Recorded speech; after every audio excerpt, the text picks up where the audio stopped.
What's up, YouTube?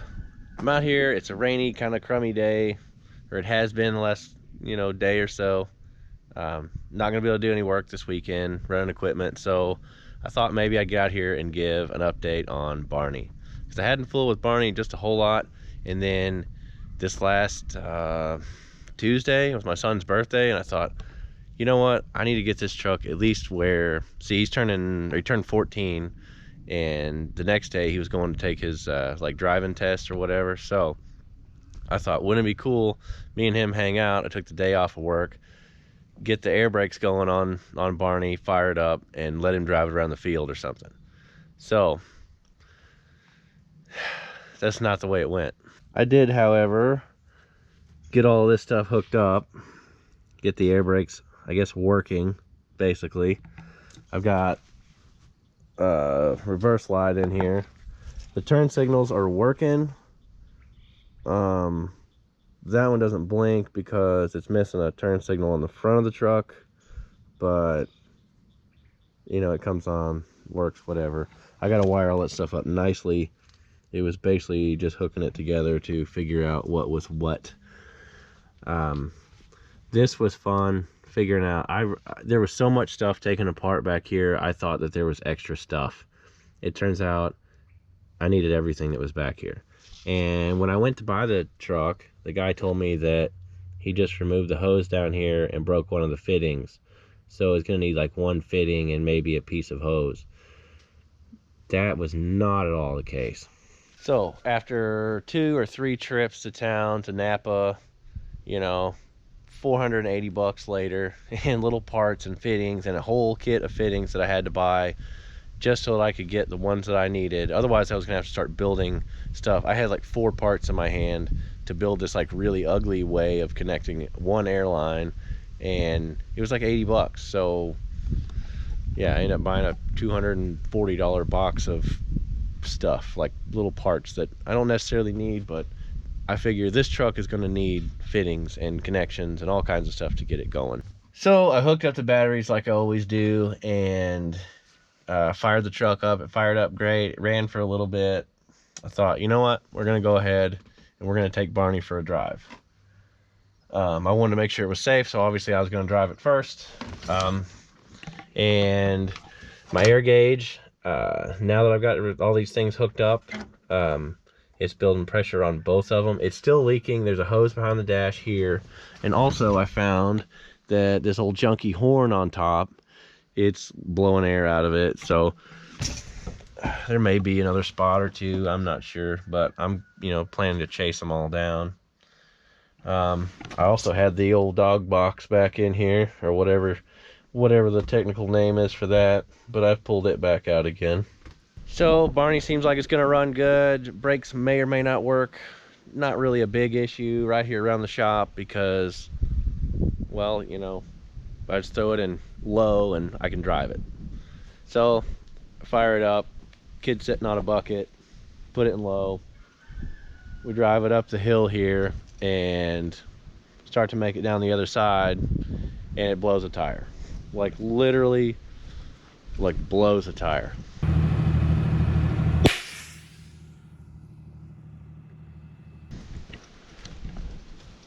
Like really blows a tire. And I thought, now that I had the airlines hooked up, great, I've blown an airline. And that wasn't the case.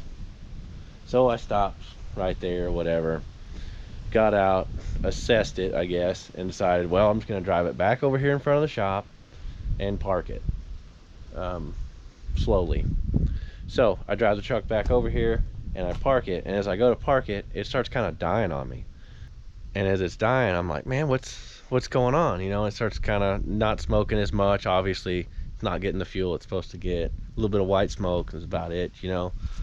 So I killed it, or it died, one, I can't remember. And I thought, you know what, whenever I clean these tanks out, I only put 5 gallons of fuel in it. So I took my little measuring stick, I put it down in there, and it had like, it showed like that much. The tank's big, so 5 gallons spreads over quite a bit of an area, and I've started it several times. So, obviously I got a little bit of air in the line. I'm gonna have to prime the system again. So that's what I started to do. I got in under the hood and pulled the filter off, and sure enough, it was about, it had, you know, it had air in it. It wasn't completely full. So, little trick I've learned from someone, loosen this up and crank it to get it to, you know, to start spitting fuel out of there, and then whenever you do, you tighten it back up, it's full, and it fires right up. So, as I'm cranking it, I hear, or I smell something. I'm like, I didn't hear anything, I smelled it. It's like, smells almost like something burning just a little bit. Well, sure enough, it melted the post right off the top of this brand new $200 battery. Perfect. Didn't affect this battery at all, no heat whatsoever. This battery melted. Obviously got super hot. And I had barely even cranked the engine. I mean, maybe 3 or 4 revolutions, like nothing crazy. Nothing excessive, you know? So I don't really know. The wires could be bad. You know, obviously they're not good. They need replaced. Planning to replace them, but you know, it's been working fine up until now. Batteries were charged. I did notice on this battery, it charged and turned green. This battery, it just stayed yellow like it was charging the whole time. So I don't know. That also made me kind of wonder if there's anything wrong with the starter. So I'm going to be looking at the starter. Probably a bad connection, or maybe you know, low voltage on that battery or something, drawing too much. But it's not like I sat here just cranking and cranking and cranking. If I had, you know, I could see that maybe, but it was like maybe 4 revolutions. I walked around there and looked at it, and you know, it had a little bit of, or it didn't quite have any fuel. I came back over here to the other side of the truck, whirred it over maybe 2 or 3 times, walked back to the front, it had fuel. So I closed the little deal. I walked back over here, and that's when I smelled it. So I don't know. Also, I noticed after it running, I've got all the oil and stuff coming out again. Like, it's all over the tank here where it leaked down and out or something, and out of the pipe. I've also got some on this side right here. See it where it's run down the header or whatever. So I guess my next plan of action is gonna be to pull these covers and see just what's going on inside there. Also, in doing that, I want to make sure that these little valves, I'm guessing this is the drain for the oil that comes out of it. I think on this engine, it goes back into the engine. I've heard a lot of guys talk about how it just drips out on the ground, but this one, I guess, is plumbed back into the motor. I don't know if that's good or bad. I heard it was, they did it for a while and then they quit doing it or something because it wasn't good, but who knows. With it dying on me and there being all that oil right there, I got kind of worried for a second, but I'm really not. I'm not really sure why it's doing all that. I don't know everything about the, you know, the little drain valves or whatever, but we'll figure it out. Gonna open them up and make sure that they're draining like they're supposed to. Most of the running it's done is sat here just idling. You know, I'd rev it just a little bit, but nothing too crazy. It wasn't getting hot and you know, actually getting run, and I hear these engines need to run. But at this point, I don't really know what I want to do with Barney. I'm gonna look it over real good, and I'm gonna see what I think it's gonna take, what I think it's gonna cost in order for me to get this thing on the road. Because as much as I want it to be like this labor of love, and you know, and make this cool engine, you know, go and drive an old truck like this. I mean, I like it. I think it's really neat, and I'm interested in it. But I don't know, does it make sense monetarily? And also, I didn't buy the truck just to drive it. I bought it because I need something to pull my equipment.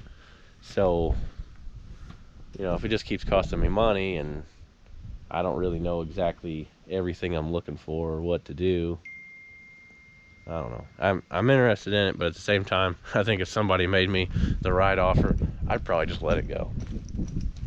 It depends. I know she's gonna need tires. I've cleaned the fuel system out. We got new batteries. One new battery. The other one's ruined. I'm hoping that they'll take it back, but they may say that's my fault, and if they do, then let's buy another battery. But that's it. Poor Barney blew a tire at 0.2 miles per hour, and it got parked right back here. Didn't really work out, but I don't know. I don't know where I'm going. I don't know where I'm going with old Barney. I don't know what's gonna happen. I haven't quite decided. I guess this weekend, as many trips as I made to town and all the work I put into it and hoping it was gonna work out, kind of got me depressed on it. But who knows, I might change my mind. We're gonna look at it maybe tomorrow, maybe some this weekend, tomorrow, the next day. Probably try and make a video on that, pull the intake covers or whatever they call those. We can look in there and get us a little better idea. The engine starts like flawlessly when it has fuel coming to it. It fires right up, it idles great, there's no weird knocks, shakes, or anything of that nature. So I think the engine is fine, but it is getting a lot of oil in the stack, and I need to figure out what that is. I don't know if it's just common, and the little drain valves or whatever, if they're dirty. And I mean, if that's the case, great. If it's not, whatever, we'll figure it out. Well guys, that is the disappointing update on Barney at the moment. I'll shoot a video on what we get into next and kind of let everybody know. But if you don't mind, leave me a comment down below and let me know what you think. What do you think I should do with Barney? What do you think, my issues are? Is it worth putting money into this truck, or should I just sell it? Should I dump it and maybe try and buy something different? I don't know. I think it's really neat. Like, I like the truck. I'd like for it to go, but it's just it's gonna take time, and that's something I don't have much of. Between working a day job, sometimes 50 to 60 hours a week, and then working for myself on the weekends, there's just not a whole lot of time for it, except for right now while it's raining. So, which is why we're gonna jump in there and have us a look and see what we can find. So stay tuned for that. Thanks for watching, and God bless. Check you later.